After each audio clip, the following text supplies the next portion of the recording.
Okay, perfect. And is now still an okay time to talk? Yeah. Okay, great. Okay, so I just wanted to give you a little bit more information about this kind of like revision process, and then give you the opportunity to share a little bit more about your surgical history and surgical goals. I have been able to kind of review some of the information in your medical history to get a little bit of a sense as to what's been going on with you. But I also like to kind of like hear a little bit of information from you as to some of your goals. So again, just to start, my name is Sienna, and I'm the nurse navigator for the Brigham and Women's Center for Transgender Health.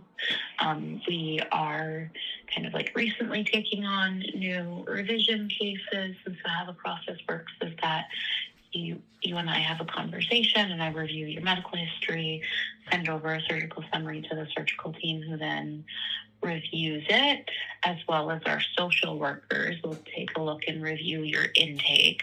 And then we decide from that point whether or not we'd like to offer a consultation.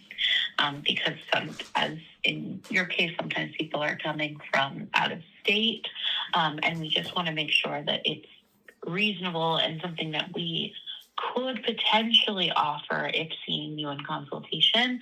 But again, we can't formally offer any sort of like plan, or there's still a chance that maybe when you come in and we do a little bit more evaluation that they may decide not to proceed with surgery. But we try to give people like the best chance if we know ahead of time that we aren't going to be able to offer something that will reach your goals, and it doesn't make sense for you to try to come all the way here to have an in-person consultation. Our social workers will also review your intake as mentioned, and if they have questions or concerns, they will reach out ahead of time. But if the surgical team decides to offer you a consultation, then we'll work with our administrative team to book that, and to also make sure that your insurance is on board and has everything they need to cover the visit and any subsequent visits. So that'll be kind of like working with our administrative team. Any questions about kind of like getting to the consultation so far? No, I just really hope that you guys are willing to accept me and take on my case, because I've been trying to get help for almost 9 years now. Yeah. So I think that then once the surgeons are able to see you in consultation, and we kind of decide, will you just meet with our plastic surgeon? Will you meet with our urologist? Do we need to kind of find a colorectal surgeon to collaborate with and to meet with you ahead of time? Maybe there's imaging that needs to happen. We'll review any sort of previous labs. Maybe there's some surgical planning that needs to happen, and then they may at that point then offer you kind of like a tentative surgical plan, and then we'll work with our schedulers to schedule something. So that is kind of the gist of our current process. Let me just get my template here, so I can go through and ask any relevant questions.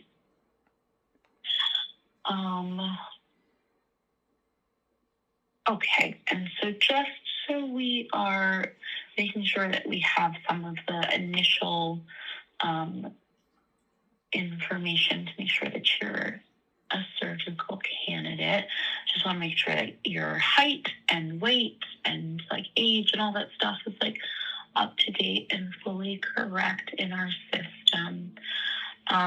So we have you as 37 years old. That's correct? Yes. Okay. And then in terms of, we do have some BMI limits and recommendations in terms of folks that we are able to offer kind of non-emergent surgery to.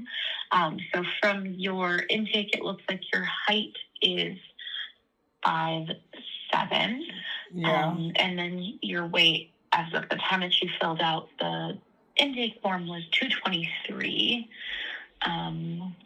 Is that a problem? So it looks like that generally we would recommend for your BMI for bottom surgery and any subsequent kind of revisions to be under 32. Which would put me at what? So right now you're at essentially like 34.9, which is 35. So let me just look at if our intake coordinator made any sort of notes about that. So before we kind of like get too in the weeds about BMI, I'm just looking. Yeah, it's only been recently that I avoid this. I weighed around 170 for a while. It's just that I had to go on some medication in January, and that's caused me to gain weight.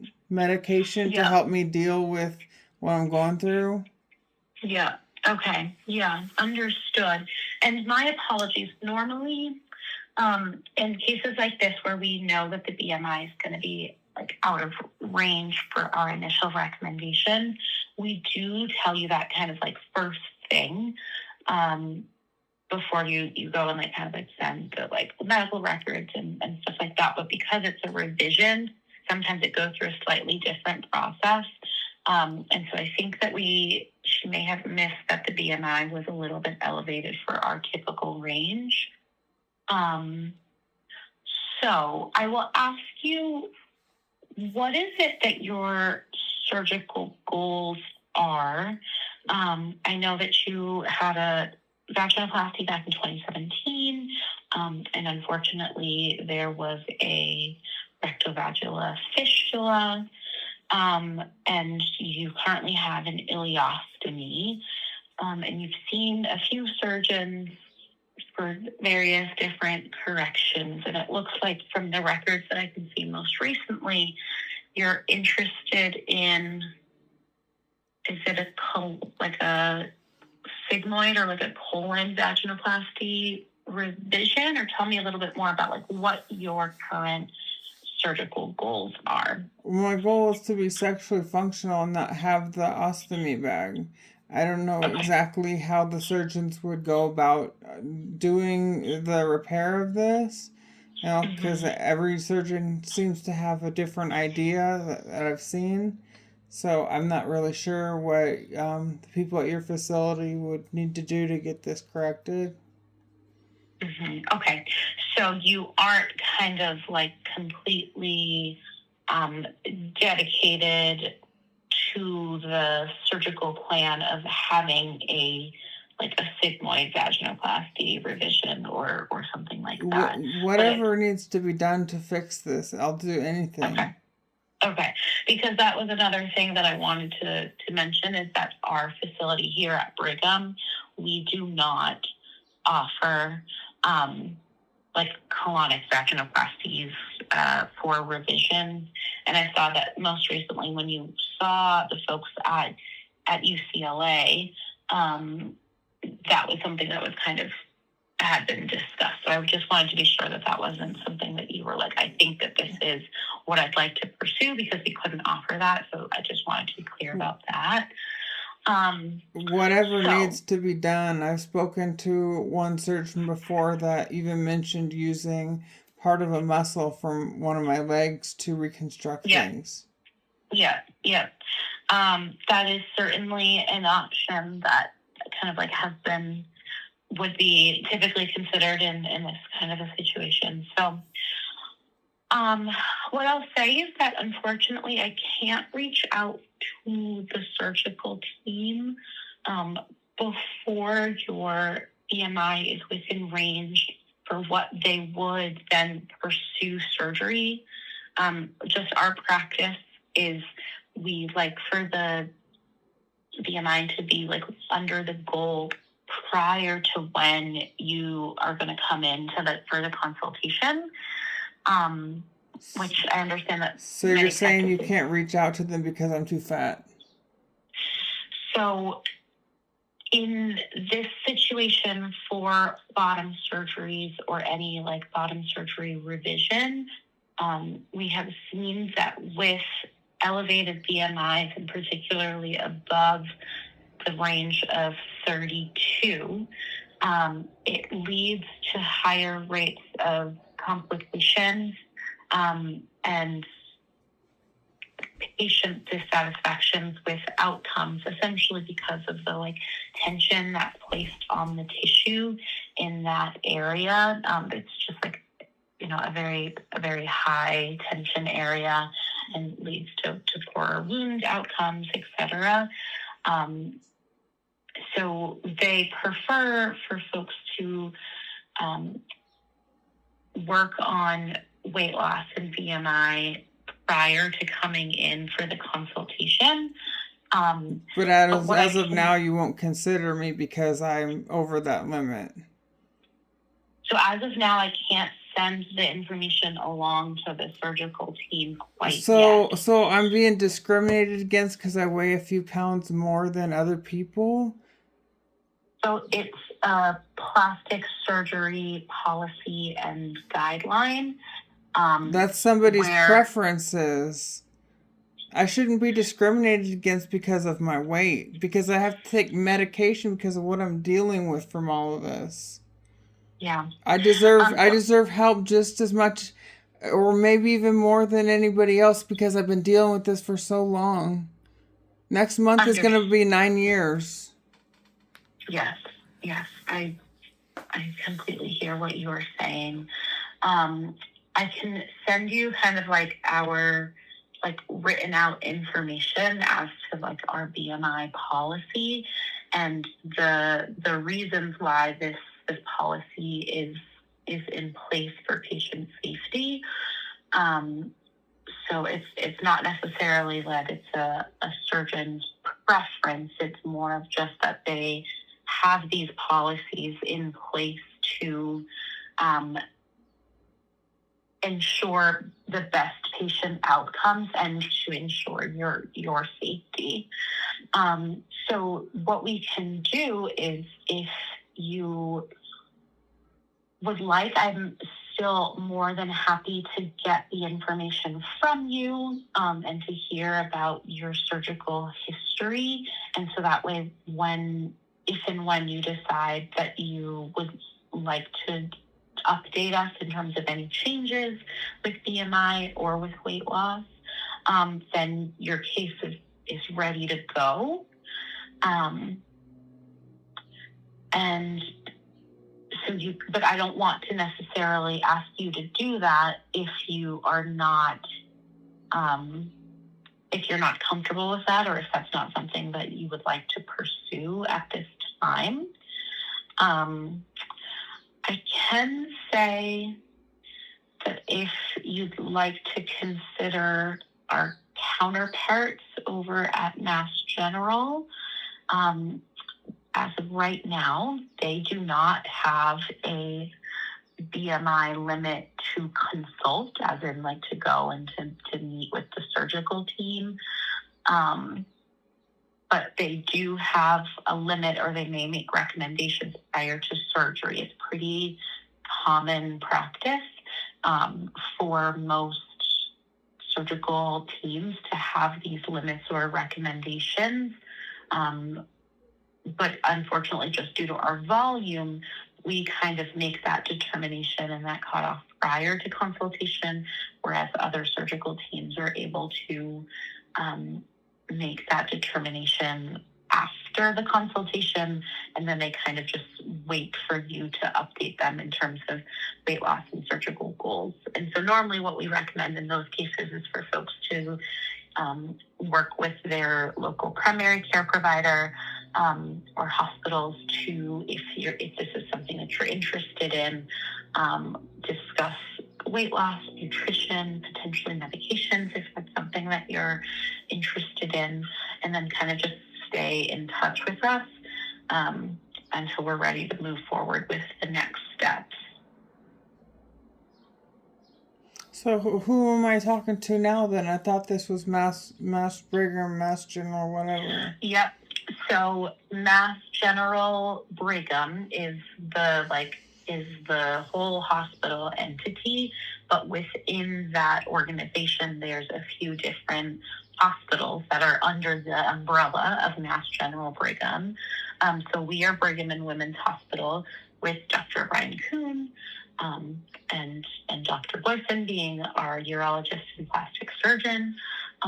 Mass General, the other arm under the umbrella, has Dr. Winograd as their lead surgeon, and their policies at this time slightly differ from ours in terms of who they're able to see for consultation. I will say that I'm also involved in the revision process for them as well. So if you're interested in Mass General, then I can pass along this information. I can still take it down from you, and that will help to facilitate their conversations. They just don't have the kind of more strict limit prior to consulting, but I will still say that they may still have a limit before surgery. So it's something to consider before coming all the way over here. Their limit is very similar to ours to consult. Yeah, can you reach out to my doctor and explain all this to her? Sure thing. Yeah, I can do that. Let me see. I got an email from your doctor's office, but I just want to be sure that I have the best way to contact them.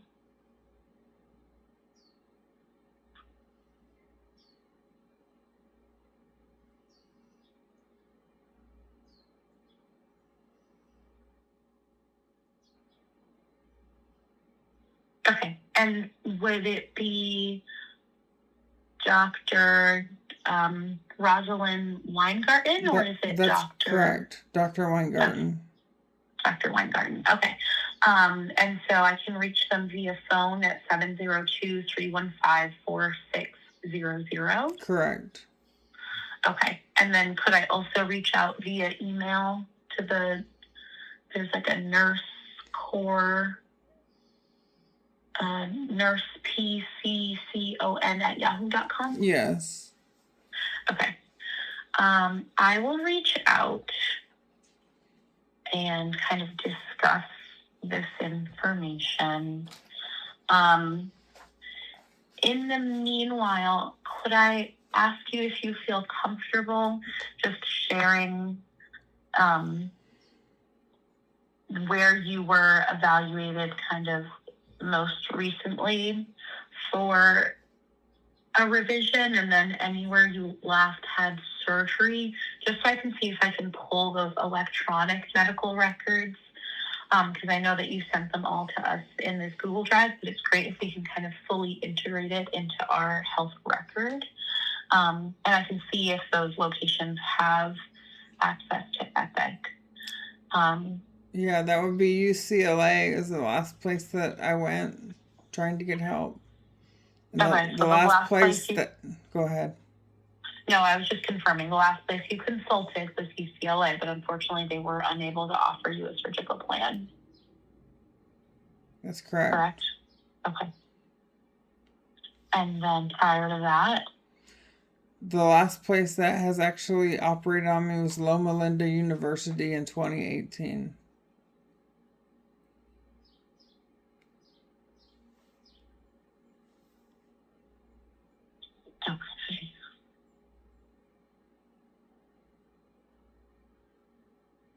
Okay. Last operation was Loma Linda University in 2018. And I'll look back through these other records. So I have everything from UCLA, which is very helpful in 2025. And then in 2024, you consulted with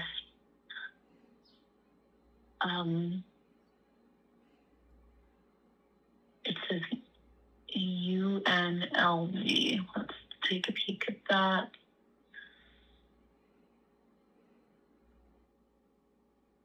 Okay. And then the initial institution, I saw that it was in Philadelphia, but what hospital system was your initial surgery? I'm not sure of the hospital. Okay.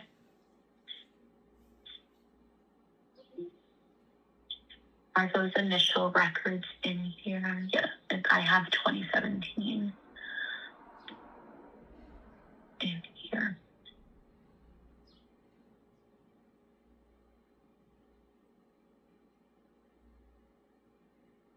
Okay, so what I'll do is I will just go ahead and kind of send you the formal information around kind of like our BMI policy and our BMI recommendation, and also reach out to your primary care provider just to kind of review and they can give me some more information as well, and then we can guide you from there. And then what the goal for us when we would be able to bring you in or kind of like send along this information.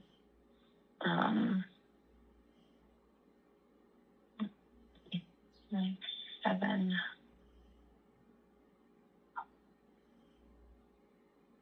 223.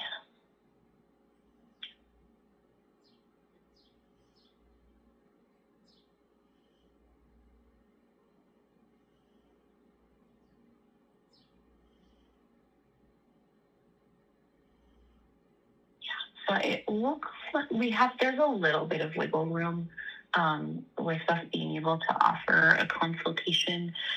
So the weight that you would need to be under for surgery is 32 or under. Sometimes we recommend a little bit lower depending on the case, but that's kind of like up to the surgeon's recommendation. So it would be 204. And we would be able to offer a consultation when you are like 214 or so. Is when I would be able to kind of send this information along to the surgical team and get their opinion on if we'd be able to offer you a consultation. I know it's really challenging because we can't even say like, yes, we would offer the consultation. But I'll see if I can try to get any information from them kind of initially and see what they think. I'll ask our PA on the team kind of more informally if she thinks that this is something we may take on if you were able to get to the BMI goal. So my next steps are going to be to send you our BMI policy and then follow up with your primary care provider. And your next steps are going to be to just stay in touch with me in terms of your weight loss and BMI. And I will also reach out to Mass General and see if this is something that they would be willing to take initially without necessarily needing to meet the BMI goal, or if they think that it's something that's best suited for our team, because we do work collaboratively with them, so they kind of know what their like the strengths of their program are, the strengths of our program, and we are integrating. We're just not completely one right now. Does that make sense? Okay. Any other questions or anything I can do for you right now? Yeah. My girlfriend wants to speak. Yeah, I have Sure. two questions. One is, do you have like a chart that explains what's the height and what's the weight limit? She said 214 before they're willing to consider me for. Yeah, but so it's just a few pounds. Do you have like a chart like they say 5'8"? What is the weight? 5'9", 5'10", or is or mhm, Yeah, you can the standard BMI charts are something that are kind of like standard across like institutions. okay. So that's the Um, name BMI. yeah, BMI. Yeah, you can use the CDC's like BMI calculator Okay. if you're kind of wanting to get a little bit more information around And okay, just perfect. like BMI in general. Okay, and the other question is, if you try to contact her primary doctor, and for Yeah. some reason you cannot reach them, and they have to call you back, to what and to what specific number can they reach you if they need to Yeah. call you back at Yeah. Mhm. Sure thing. Yeah. Mhm. I can provide you with my direct line. And also with the contact number for our center generally. Okay. So in terms of the Center for Transgender Health at Brigham and Women's, their main phone number is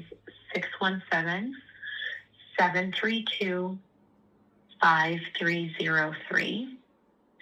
And that is manned by Natalie, who you've been talking with. But my phone number directly, that they can reach me, they can leave me a voicemail. It's not for any urgent questions, which I explained, but it's essentially just for this purpose, care coordination. Mhm. They can reach me at 617-732-8520. 520. And that's any extension, or that's the No, okay. just the direct line. And can you spell your name, please? Sure. So it's Yanira, YANIRA.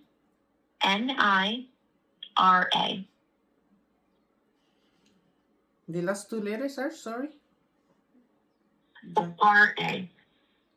R is in Robin, A is in Apple. Okay, perfect. Okay, perfect. Thank you very much. Okay, those were the two Okay. questions that I had. And we appreciate your call. And basically, Yeah. we were waiting because we were not sure either if it was going to be Eastern time, the call, or it's going to be Pacific. I see. Yeah. And we decided, let's get up early, just in case that Yeah. it's Eastern time. So we did good at this. Understood. Yes. Okay, good. Well, in the future, I will be sure to clarify Eastern Standard Time, and then maybe next time if we need to schedule a call, we can definitely do it later on in the day. For something that's a little bit easier for you all. My apologies about that. No. Thank you very much, and it's fine. You're getting up early. It doesn't matter. But we were trying, so it's good that we did that. Okay, thank you very much. That was it. Okay. You can feel free to call us back or send me a message in the gateway anytime if you hang up and you have other questions, you're kind of unsure where things stood. Just let me know. I'm here to support you, and I'm sorry that there's this kind of initial policy and guideline that we kind of have to work through first. But it's really just because the surgeons, they really care about the patient safety and the patient outcome and the satisfaction because of the volume of patients that we get. They really do need for patients to kind of be ready to move through the process. Once they see you, they get the imaging, they can come up with a surgical plan and then go forward through to surgery, rather than needing to kind of like wait in between for weight loss, which can be challenging for some people. Completely understand that there are medications at play, etc. So I think that, I just wanted to communicate that. Okay. So if there's nothing else, then I'll let you all go, and I'll follow up with those next steps that we discussed. Okay. Okay. Okay. Bye. When are you gonna be? We are expecting her primary doctor to receive a call from you. I should be able to reach out to them certainly by this time next week. Okay. Thank you very much. Okay, thanks so much. Take care. Bye bye. Fuck off.